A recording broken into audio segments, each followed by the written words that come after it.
Hi, I'm Nikki, the obsessive bookseller. Welcome to my channel, and welcome to my Ebook Zero project. I am systematically going through and reading all of the ebooks on my Kindle, one chapter a day, trying to be as consistent as possible. The book in question is Alien Taste by Wen Spencer. It's the first book in the Ukiah, Oregon urban fantasy series. The beginning was really good. There were a lot of action scenes right out of the gate. The main character was interesting. The magic was super interesting. And you're just trying to figure out, does alien taste have anything to do with actual aliens, or does it just mean like a foreign taste or whatever? I'm sure if you read the back of the book, it will tell you, but I don't like to find anything out about the books that I'm reading before I dive in. So I just, the process of discovery is a big motivator for me. So I had to read the book to figure out if there were actual aliens in the book. And I do love Wen Spencer in general because she does do a really decent hodgepodge of genres. Her Tinker series is especially good. It's a little bit of everything, like a strong romance component, urban fantasy, but sci-fi setting, but it has elves. And truthfully, that one felt a lot more urban fantasy-ish than this one did in some ways. I even thought the love story in this one was quite good. Not overdone, not super ridiculous, a little bit insta-lovey, but up to about 30% of the book, things were going great. And then we hit a section where things were being described to the character at length. Like, we're just telling you everything about what's going on in this world. And then that character then goes and explains everything to other characters. And so that's basically the bulk of the book, right in the middle. And then you get a lot of action stuff at the end. And it felt, felt a little disjointed to me, especially the stuff that was happening near the end. It didn't make a lot of sense. And it was creatively done, but I don't know. I don't know if I followed. By the time I got to the end, I really wasn't invested anymore. And that begs the question, like, I have 2 more in the series in physical copy. I've got the second book here, which, bargain, I only paid like $4 for it. And then a crappy coverless copy of book 4 or 5. And I'm actually looking at these for my Read Burn Hoard current shelf, and I'm not sure if I'm going to keep them or not based on what I just read.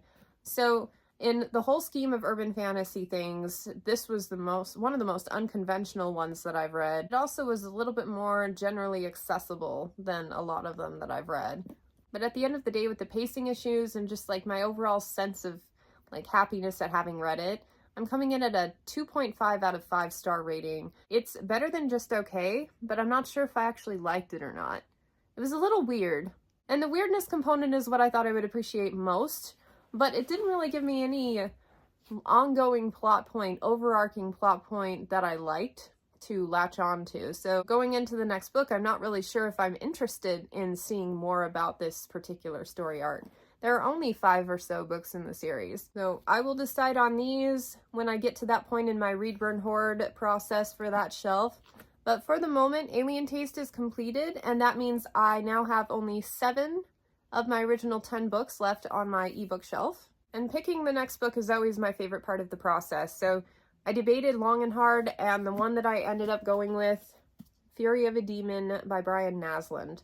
This is book 3. The final book in the Dragons of Terra trilogy. The first 2 were narrated by, I think, Stephen Brand, quite possibly. This one, for whatever reason, never got an audio adaptation.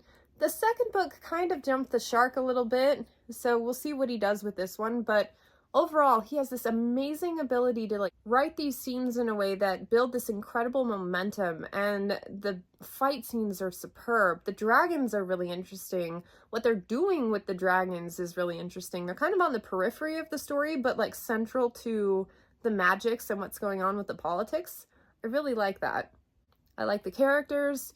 There's an inordinate amount of discussion about poop in this series, but other than that, I've mostly been enjoying it. So the first book was like a 4.5, like a really good read. The second book was like a 2 or a 3 star, so I didn't love it quite as much, but I enjoyed the progression of the story that we got from the first book enough that I really want to see where it ends. And I'm afraid that it's been long enough that I don't remember character names, but there weren't that many, so hopefully I'll be able to reacclimate. So this will be the one. I'll report back on that one on the next episode, which, by the way, will probably be the final episode of the Ebook Zero project. I know I've mentioned this before, but I am switching up what challenge that I'm going to be doing each quarter. And I'm going to let my patrons vote on what challenge they'd like to see tackled, and they also have the option to participate on my Patreon Goodreads Hub.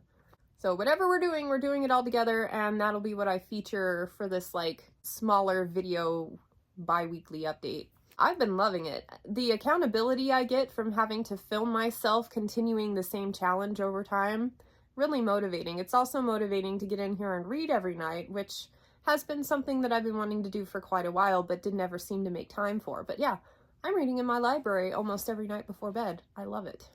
Anyway, thanks for watching this one, and I hope to catch you next time. Bye.